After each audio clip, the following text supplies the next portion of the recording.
વિદ્યાર્થી મિત્રો, ટૂંક જ સમયમાં high court DYSO, high court bailiff, CC group B, PSI, પછી કોન્સ્ટેબલ, આ બધાના રિઝલ્ટ આવશે અને બધાના ડીવી લિસ્ટના બી મતલબમાં ડીવીના બી લિસ્ટ આવશે. બરાબર છે. તો જુઓ, આમાં પીએસઆઈની પોસ્ટ ઊંચી કહેવાય. બરાબર છે. પછી હાઈકોર્ટની વાત કરીએ તો એમાં ડીવાયએસઓની પોસ્ટ ઊંચી કહેવાય. બરાબર.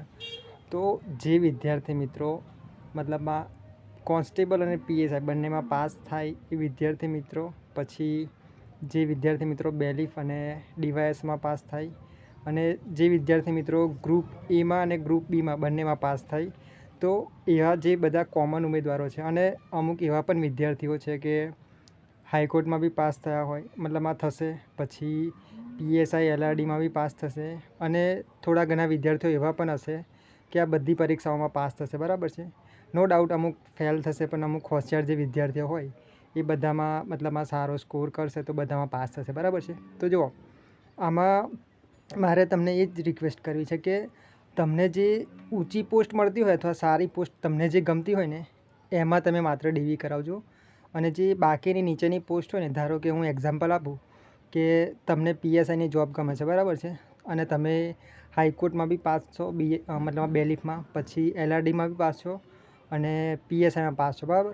હવે આ 3 એક્ઝામમાં પાસ છો તો તમે મતલબમાં એવું કરશો કે 3માં ડોક્યુમેન્ટ વેરિફિકેશન કરાવશો. બરાબર. એટલે જે આ પોતપોતાની અલગ અલગ ભરતી બોર્ડ છે એ તો એવું જ માનશે ને કે ભાઈ આ વ્યક્તિએ ડીવી કરાવ્યું છે એટલે જોબ માટે આવશે. એટલે આમાં થશે કેવું કે જે વિદ્યાર્થીને તમારાથી ઓછા માર્ક્સ હશે ને એનો ચાન્સ નહીં આવે મતલબમાં. એટલે મારી એક જ વિનંતી છે તમને કે તમને જે મનગમતી પોસ્ટ હોય ને એમાં તમે ડીવી કરાવો, અને જે બાકીની જે નીચલી કક્ષાની પોસ્ટ હોય ને એ બીજા વિદ્યાર્થી મિત્રો માટે એને મતલબમાં છોડી દો. બરાબર. કારણ કે આમાં થશે કેવું કે તમારે સારા માર્ક્સ હશે તો તમને બધી જોબ તો મળશે જ. બરાબર. એટલે ઓફર મળશે તમને એવી બધી.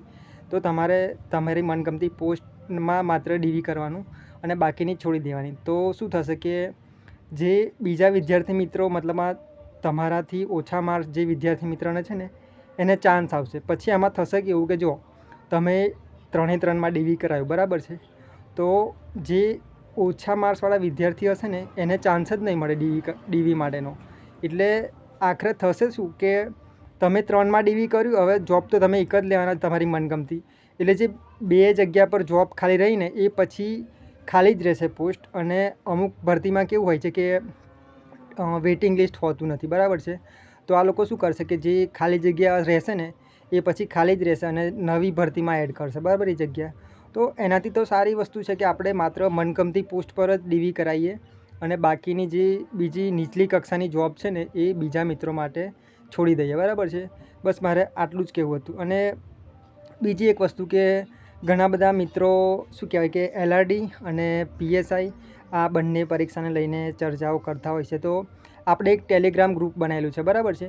એની અંદર આ બધા વિશે ચર્ચાઓ થતી હોય છે. તો તમે ના જોડાયા હોય ને તો એ ગ્રુપમાં જોડાઈ જજો. એની હું લિંક આ વિડીયોની નીચે નાખીશ. બરાબર છે. અને તમારો કોઈ બી પ્રશ્ન હોય આ મતલબમાં 3 ભરતી બોર્ડને લઈને અથવા તો એને કોઈ બી પોસ્ટને લઈને તો મને કોમેન્ટ બોક્સમાં જણાવજો. મારી પાસે એનો જવાબ હશે તો હું ચોક્કસ તમને રિપ્લાય કરીશ. બસ. ધન્યવાદ મિત્રો.